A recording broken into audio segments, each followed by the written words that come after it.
جیسے ہی نیا بندر آیا اس کو کیلے کا گچھا نظر آیا, وہ فوراً اوپر چڑھنے لگا تو باقی چاروں نے پکڑ کے اس کی ٹانگیں کھینچی اور وہ دے مار 4.5. ایک عجیب یہ کلچر کیا ہوتا ہے, یہ آپ کو بس آخری قصہ بڑا دلچسپ ہے.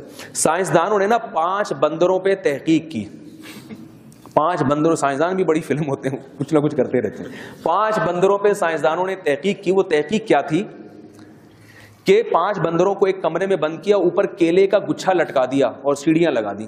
اب ظاہر ہے ہر بندر چاہے گا کہ میں کیلا کھاؤں جا کے, لیکن جیسے ہی کوئی بندر کیلے کے گچھے کے قریب جاتا وہ اوپر سے شاور کھول دیتے اور پانی سارے بندروں پہ گرنا ہو جاتا. اب جب جیسے ہی وہ بندر نیچے اترتا وہ شاور بند کر دیتے. اب بندر پریشان ہوئے کہ یار جہاں سے ہی اوپر جاتے ہیں یہ پانی سے سب بھیگنا شروع ہو جاتے ہیں. تو انہوں نے کیا کیا کہ کوئی بھی بندر اوپر جاتا نا تو باقی چاروں اس کی ٹانگ کھینچ کے نیچے لے آتے اس کو اور مارتے اس کو, پھر وہ جاتا ہے تھکائی لگاتے. تو سائنسدانوں نے کہا بھئی یہ تجربہ کامیاب ہو گیا. اب شاور کھولنے کی ان کو ضرورت ہی نہیں تھی. جیسے ہی کوئی بندر جاتا تو باقی چاروں بندر کھینچ دیتے اس کو. اب یہ دیکھتے نہیں کہ بھئی شاور کھل بھی رہا ہے کہ نہیں کھل رہا. ان کے دماغ میں نا یہ بات بیٹھ گئی کہ وہ اوپر جائیں گے تو بھیگیں گے ہم.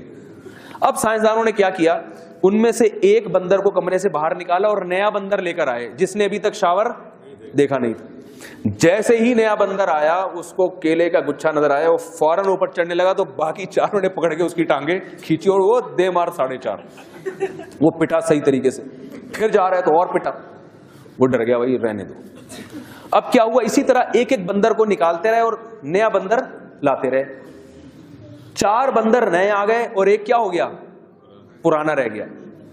اب جو 4 بندر میں سے جو چوتھا آیا نا نیا, وہ جیسے ہی اوپر جا رہا ہے تو صرف وہ پرانا والا ایک نہیں پکڑ کے پیٹ رہا اس کو, باقی 3 بھی پکڑ کے پیٹ رہے ہیں اس کو, حالانکہ انہوں نے تو شاور دیکھا ہی نہیں ہے.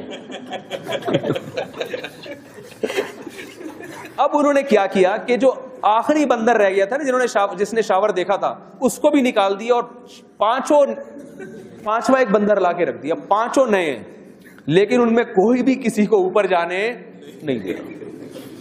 جیسے ہی اوپر جاتا ہے سارے ٹانگیں پڑے ہو دے مار 4.5 دھنائی لگاتے ہیں. وہ حیران تو ہو رہا ہے یہ کیوں ہو رہا ہے, لیکن تھوڑے دنوں میں وہ بھی اس کا عادی. پھر وہ نیا بندر لے کر آتے ایک کو نکال کے سب. اب اس سے انہوں نے نتیجہ کیا نکالا کہ جب کوئی کام کیا جائے نا اس کی ریزن کریٹ کر دی جائے ایک دفعہ, کبھی وہ معقول ریزن ہوتی ہے کبھی ایسی خود ساختہ بھی ہوتی ہے. تو ایک نسل جب اس پہ گزرتی ہے تو اگلی نسل کو اس کو تعلیم کی ضرورت نہیں ہوتی, وہ اپنے باپ دادا کو خود بخود فالو کر رہی ہوتی. ہمارے دماغوں میں یہ خناس بھر دیا گیا ہے کہ جلدی شادی نقصان دہ ہے. اب آپ اس کے خلاف جتنے مرضی دلائل دیں لوگ کہیں گے بھائی اگر یہ فائدے مند ہوتی تو ہمارے معاشرے میں اس کا رواج کیوں نہیں ہوتا. اگر ہمارے دماغ میں خناس ڈال دیا گیا کہ اولاد پیدا کرنے سے عورت کی صحت خراب ہوتی ہے اور وہ بوڑھی ہو جاتی ہے اور یہ ہو جاتی ہے. اب آپ میڈیکل سائنس کی رپورٹیں بھی اگر پڑھو گے نا, ڈاکٹروں کی تحقیقات بھی پڑھو گے, مگر آپ اس ریزن پہ غور ہی نہیں کرو گے. آپ بولو گے جو جلدی شادی کر رہا ہے حماقت اور بیوقوفی کا فتویٰ, اس کو لے جا کے آپ پکڑا دیں یہ بیوقوف ہے, پاگل ہے, 15 سال میں شادی کر لی, پاگل ہو گیا بالکل, ابھی تو بچہ تھا. اب ہم بتا رہے ہیں بچہ نہیں ہے بھائی, ٹھیک ہے بچہ نہیں رہا یہ, نہیں بچہ ہے بچہ ہے. تو وہی بندروں والا حساب ہے.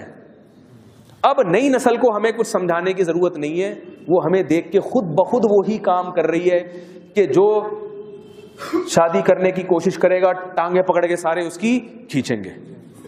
جس کے اولاد ہو رہی ہے سارے اس کی ٹانگیں کھینچ رہے ہیں. جو گرل فرینڈ رکھ رہا ہے اس کو کوئی بھی برا نہیں کہہ رہا, وہ کہہ رہے ہیں بہت اچھا کام کر رہے ہیں. تو وہی بندروں والا قصہ ہو گیا ہے. بندر نہ بنے, انسان کے بچے بنے. اللہ تعالیٰ ہم سب کو سمجھنے کی عمل کرنے کی توفیق نصیب فرمائے.